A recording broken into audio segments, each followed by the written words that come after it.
지금까지 우리는 고차 함수를 어떻게 정의하고 또 람다식을 이용해서 고차 함수를 어떻게 사용하는지를 살펴보았습니다. 그래서 고차 함수는 기본적으로 어떠한 함수를 매개 변수로 갖고 함수를 리턴 값으로 갖는 것을 우리가 고차 함수로 정의를 했었고요. 자, 람다식은 우리가 고차 함수를 사용할 때, 다시 말해서 고차 함수를 부를 때 람다식을 이용해서 고차 함수를 콜하는 그 지점에서 함수가 정의될 수 있게끔 하는 것이 람다식의 사용법이라고 앞에서 말씀드렸습니다. 이제 어떤 경우에 이렇게 고차 함수와 람다식을 사용해서 효과적으로 프로그래밍 할 수 있을지 두 가지 예를 살펴보겠습니다. 첫 번째는 동기화를 위한 코드 구현인데요. 동기화가 무엇이죠? 동기화라는 것은 2개 이상의 프로세스가 관련되어 있습니다. 혹은 2개 이상의 스레드가 관련되어 있는데요. 프로세서나 스레드 같은 경우에는 자, 이렇게 P1과 P2가 있다고 가정해 보면 프로세스는 일반적으로 프로그래밍 메모리에 올라와 있을 때 CPU의 컨텍스트를 가지면서 지금 현재 수행되는 그러한 상태를 얘기하는 것이죠. 또 그런 것들이 여러 개가 메모리에 올라와 있을 수 있고 서로 컨텍스트 스위칭을 통해서 번갈아 가면서 CPU를 사용할 수 있습니다. 그것이 보통 우리가 컨커런시라고 얘기하는 것이죠. 자, 이 컨커런시를 얘기할 때 항상 얘기 나오는 것이 동기화입니다. 동기화는 무엇인가 하면 서로의 익스큐션이 P1과 P2의 익스큐션이 서로에게 의존적인 것을 이야기합니다. 이를테면 P1이 막 수행이 되다가 제가 P1이 P2에게 어떤 메시지를 딱 보내요.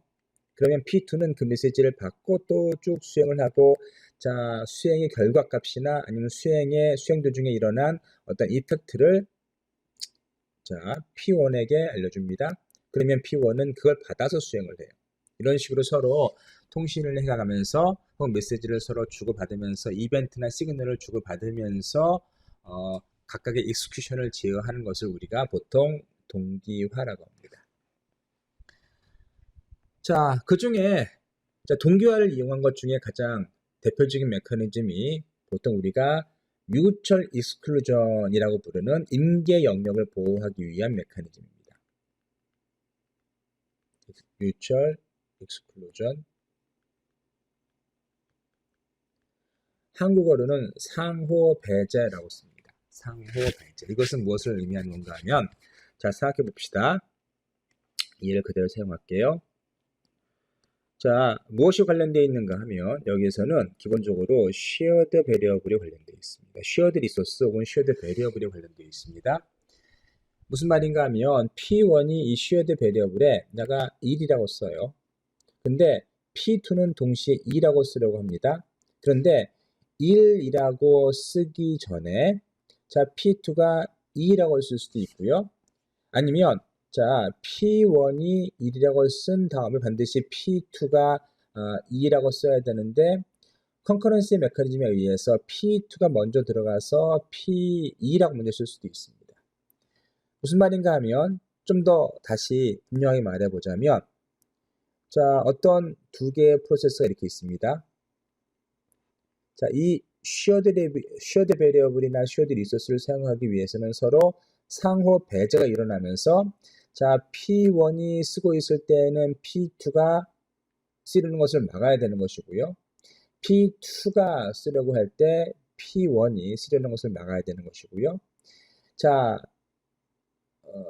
P1이 자, 이 S에다 뭘 쓰려고 할 때 P2가 읽거나 쓰거나 하지 못하게 하는 것이죠. 그것을 우리가 보통 뮤추얼 익스클루전 상호 배제라는 겁니다. 그리고 보통 이런 베리어블들은 어디 있습니까? 어떤 코드 영역에 있는 거죠. 그 영역을 우리가 임계 영역이라고 부릅니다. 임계 영역이라고 부릅니다.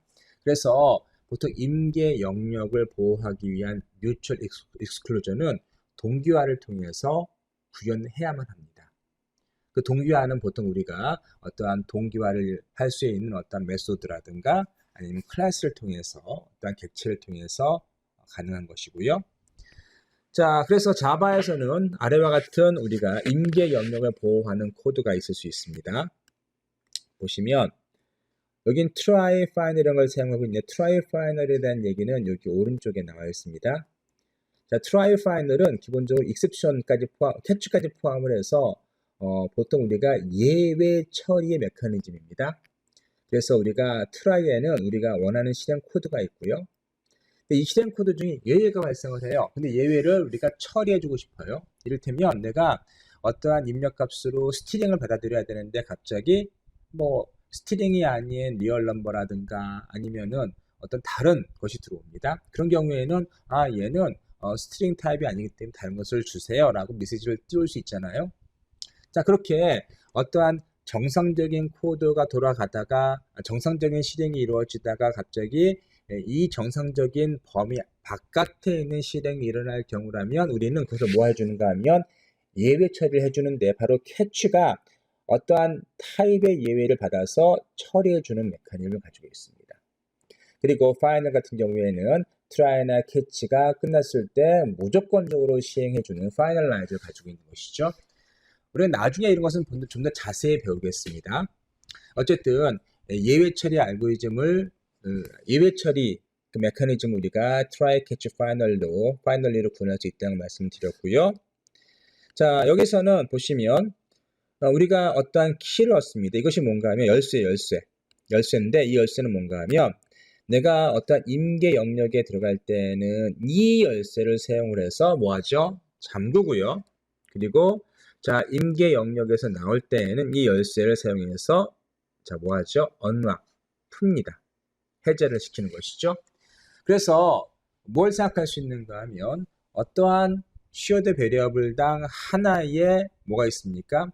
열쇠가 있을 수 있겠고요. 물론 여러 개의 shared variable를 위해서 뭐 하나의 어떠한 락이 있을 수 있습니다. 어쨌든 여러 가지 프로세스, 여러 개의 프로세스는 어그리먼트를 갖는데 어떤 어그리먼트를 갖는가 하면 이 베리어블을 사용할 때는 반드시 이 열쇠를 사용해서 서로 알려주자라는 것이죠. 그래서 서로 어그리먼트가 이루어져야 됩니다. 예. 그래서 자, 여기서의 어그리먼트는 뭐예요?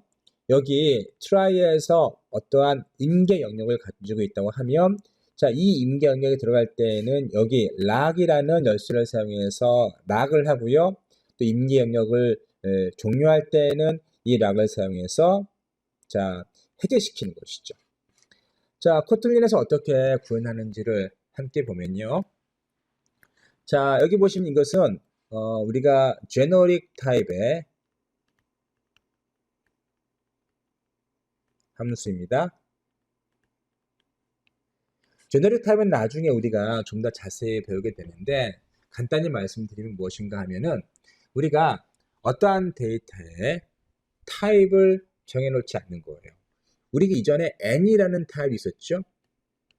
n이라는 타입은 기본적으로 우리가 n이라는 타입을 정해놓고서 어떠한 타입도 커버할 수 있도록 만들어 놓은 것이죠.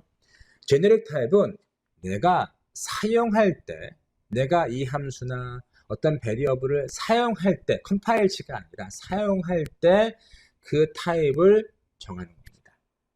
일반적으로 타입은요, any 타입이든 인티저 타입이든 아니면 플로어 타입이든 어떤 타입이든 일반적으로 컴파일 될 때 정해집니다.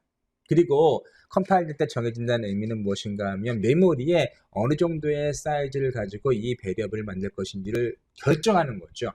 하지만 제너릭 타입 같은 경우는 그렇지가 않습니다. 내가 사용할 때 난 이걸 쓸 거야, 이 타입을 쓸 거야. 이 함수는 이 타입을 위해서 만들었지만 또 이런 타입을 위해 사용할 수 있을 거야 라고 만들어 놓는 거예요. 그것이 보통 우리가 제너릭 타입이라고 얘기하는 것이거든요. 자, 이것은 제너릭 타입의 함수이고요. 이 구조를 보시면 지금 여기에 지금 임계 영역을 가질 수 있는 그러한 코드가 들어갑니다. 요 바디 안에. 그래서 이 바디 안에 어떠한 코드를 우리가 호출하는 어떤 함수가 들어오는데 그 안에 뭐가 있어요? 임계 영역이 존재하는 것이죠. 그럼 뭐 할 수 있습니까? 뭐 해야 됩니까? 이렇게 릴락이라는 어떠한 열쇠를 하나 만들어서 잠그죠. 그리고 자, 임계 영역을 포함한 어떤 함수가 여기 들어올 겁니다. 보호하는 거죠. 그리고 이것이 끝나면 이렇게 언락을 통해서 자, 우리가 보호하고자 하는 임계 영역의 해제를 만들게 됩니다. 사용을 보시면 다음과 같습니다. 사실은 여기 세 개의 표현을 보시면 우리가 앞에서 공부했다시피 모두 똑같은 표현입니다. 단지 이것을 지금 자 파라미터로 받아들여서 뭐하죠? 여기 shareable이라는 공유 베리어블이 있습니다. 이 베리어블을 보호하는 거죠. 어떻게 보호하죠? 이 릴락이라는 락을 통해서 이 락 메커니즘 앞에서 우리가 살펴본 이 메커니즘을 사용해서 보호하게 됩니다. 자, 이해하시겠습니까? 자, 그래서 우리가 이건 매우 중요한 컨셉입니다. 그래서 어떤 공유 자원을 보호하거나 아니면 어떠한 크리티컬 섹션을 보호하기 위해서 우리가 이렇게 어떤 동기화 메커니즘을 사용한다는 거 꼭 기억해 두도록 하세요. 사실 여러분께서 운영 체제를 배우시면 이 부분을 더 자세히 배우실 수 있고, 하지만 실전에서는요 이것이 매우 중요하게 적용할 때가 꽤 많습니다. 왜냐하면 앞으로 여러분께서 회사를 들어가셔서 실전에서 일하실 때에는 다양한 컨커런트한 프로세서를 컨커런시를 직접 다루셔야 합니다. 그런 경우에는 이 크리티컬 섹션을 보호하고 또 동기화를 위해 서로 이렇게 싱크로나이제이션 하는 그런 것들이 매우 중요합니다. 아시겠죠?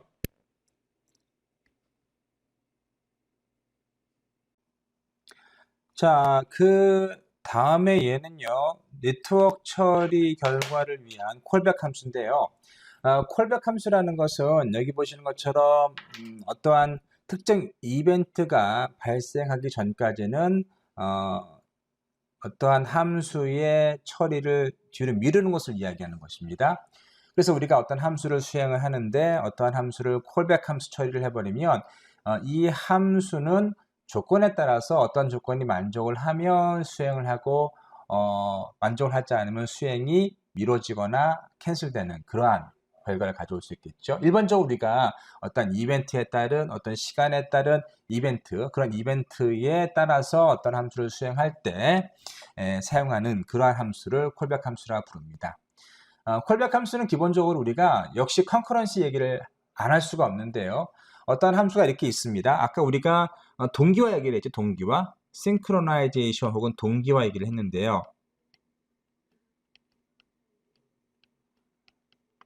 이거는 자 A라는 프로세스와 B라는 프로세스가 있으면 서로 간섭해 주는 거죠. 이런 식으로요. 그래서 A가 시작해서 어떤 지점에서 B를 호출하고 또 B가 쭉 수행이 되다가 A에게 어떤 걸 전달해 주고, 그래서 A의 엑스큐션과 B의 엑스큐션이 서로 뭐하죠? 서로 독립적이 아니라 의존적입니다. 그런데 콜백은 기본적으로 어떠한 함수인가 하면은 에이싱크로너스한 에이싱크로너스한 엑스큐션을 추가합니다. 무슨 말인가 하면은 자 P1과 P2가 있어요. 근데 P1이 어떤 일을 시켜요. 근데 나는 P2의 결과를 기다리지 않고 계속 수행을 하는 겁니다. 그리고 P2가 뭐하죠? 어떤 결과를 전해주면 콜백 함수가 그때 뭐하죠? 콜백 함수가 수행을 하게 됩니다. 따라서 에이싱크로너스한, 다시 말해서 어떠한 서로 의존적이긴 하지만 어떤 실행의 순서는 독립적이게, 다시 말해서 P1이 P2에게 어떠한 일을 시키고 난 다음에 결과를 기다리지 않고 나름대로의 일은 계속 진행을 하는 겁니다. 그리고 P2에서 어떤 결과가 오면 그때 뭐가 수행이 되죠? 바로 콜백 함수가 수행이 되고 될 수 있습니다. 주로 우리가 웹상에서 어떤 프로그래밍 할 때 데이터베이스의 결과를 좀 늦게 받아볼 경우에는 이런 걸 많이 쓴다고 해요. 어쨌든 여러분께서 콜백 함수는 자, 이벤트에 디펜던트한 그러한 함수라는 것을 꼭 기억해 두도록 하시고요. 자, 여기서는 지금 네트워크 처리를 기다리는 콜백 함수를 우리가 그 코틀린의 하이오더 함수, 고차 함수와 그리고 지금 람다식으로 구현할 수 있다는 걸 보여주고 싶은 건데요. 이건 지금 클래시컬한 자바 구현입니다. 자바에서 현재 인터페이스를 구현하고 있고요.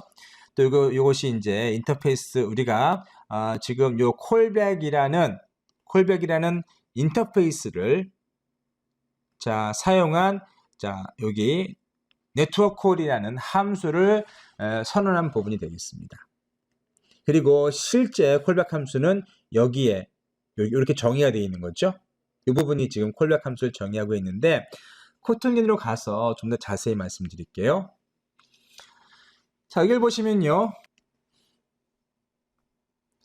자, 여기를 보시면 자, new code이라는 그런 함수가 정의되어 있죠. 그리고 자, 이렇게 매개 변수로 on success와 on error가 있습니다. 두 개의 함수가 매개 변수로 네트워크 콜 안에 들어가는 것이죠. 그래서 on success나 on error를 이런 식으로 실행을 합니다. 그래서 네트워크에서 어떠한 메시지를 전달하거나 받는 것이 성공을 하면 뭐하죠? on success를 수행하겠죠. 실패를 하면 on error를 수행할 겁니다. 자, 그런데 보세요. 이 on success나 on error를 여기에서 람다식을 사용해서 정의하고 있죠. 그래서 람다식 어떻게 되어 있습니까? result가 들어오고요. 그리고 요 괄호 안에 있는 것이 성공했을 때의 구현이 되는 것이고, 또 에러가 나왔을 때의 구현을 이런 식으로 만들어 준 겁니다. 그래서 result나 에러가 지금 여기에서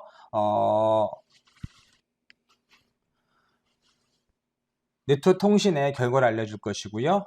그것에 따라서 우리가 네트워크 호출에 대한 성공에 대한 구현 혹은 실패에 대한 어떠한 대처의 구현을 할 수가 있게 됩니다.